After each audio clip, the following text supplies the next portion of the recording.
Listening Library presents Gossamer by Lois Lowry. Read for you by Anne Toomey.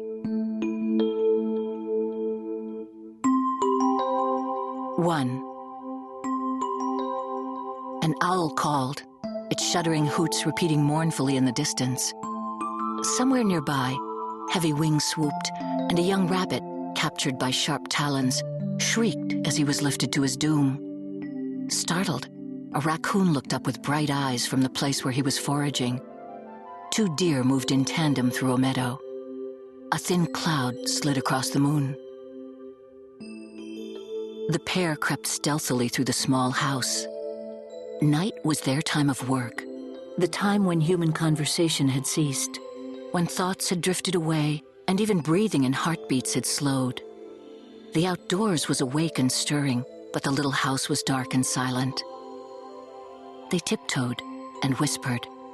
Unaware, the woman and her dog slept soundly, though the dog, on his pillow bed of cedar shavings at the foot of the woman's 4-poster, moved his legs now and then as if chasing a dream rabbit. "Are we a kind of dog?" Littlest One asked suddenly. "Shh." They crept through the bedroom, out into the dark hall. "May I talk now?" "Oh, all right. Very quietly, though." "I asked if we are a kind of dog." Littlest One, whose name was sometimes shortened affectionately to simply Littlest, was working on this night with Fastidious, the one who had been designated her teacher. Littlest was very small, new to the work, energetic, and curious. Fastidious was tired, impatient, and had a headache. She sniffed in exasperation. "Whatever makes you ask such a thing? The other learners never ask questions like that." "That's because they don't take time to think about things. I'm a thinker. Right now, I'm thinking about whether I am a kind of dog." "You just tiptoed past one. What did you notice about him?"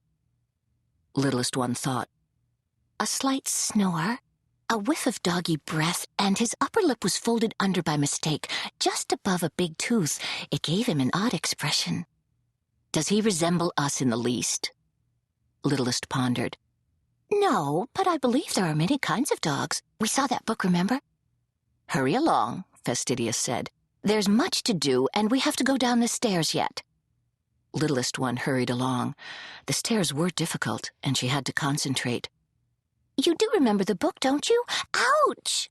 She had stumbled a bit. "Grasp the carpet fibers. Look how I'm doing it."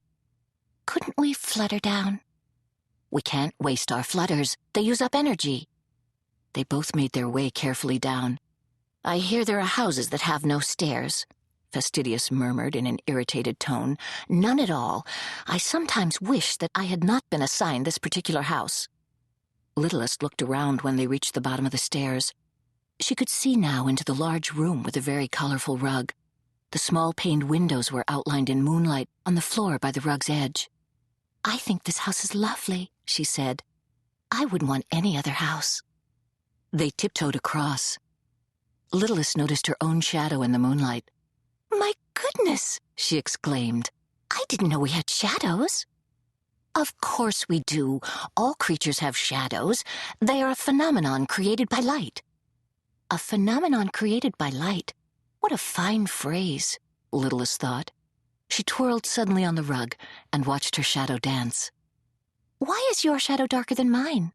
she asked Fastidious, noticing the difference just then. I'm thicker than you. You're barely formed yet. You're practically transparent." "Oh." Littlest examined her own self and saw that it was true. She had not paid much attention before to her own parts. Now she touched her ears, watching the shadow's arms move too. Then she swiveled her neck to peer down at her own tiny behind. "I do not have a tail," she announced. "I think I am not a dog. We are not a kind of dog." "There, you have answered your own question. Come more quickly, please. You are dawdling." Reluctantly, Littlest scurried across the design of the carpet, beyond the moonlit rectangles, and onto the pine-boarded floor, which was always a little dangerous because of splinters. What if the dog woke? Would he see us? Or smell us, perhaps? I know he has a very significant nose. And if he did see us or smell us, would that be dangerous for us? Or the woman. She woke the other night, remember? Because there was a bat in the house? It swooped and woke her somehow. She didn't like the bat. She was quite brave, I remember, and opened a window so the bat flew out into the night, which was where he had wanted to be all along, doing his night food finding. But what if our little footsteps and flutterings had woken her? Would she have seen us? Are we visible to her? I know we don't fly the way bats do, but we operate at night. Might we be a type of bat? Fastidious turned suddenly with a very annoyed gesture.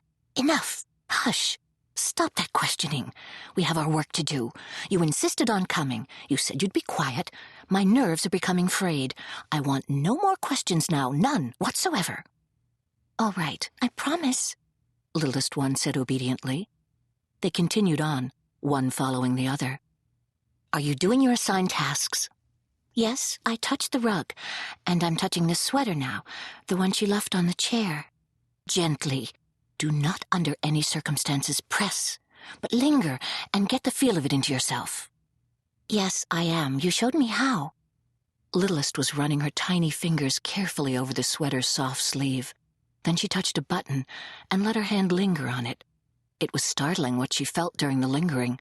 The entire history of the button came to her, and all it had been part of. A breezy picnic on a hillside in summer long ago, a January night, more recently by the fire, and even once, the time that a cup of tea had been spilled on the sweater. It was all there still. They moved quietly around the room, touching things. Fastidious half fluttered, half climbed to a tabletop, and methodically touched framed photographs. Littlest watched in the moonlight and saw how the fingers chose and touched and felt the faces gazing out from the photographs. A man in uniform, a baby grinning, an elderly woman with a stern look. Forgetting her promise of no questions, Littlest suddenly asked, Might we be human? But Fastidious did not reply.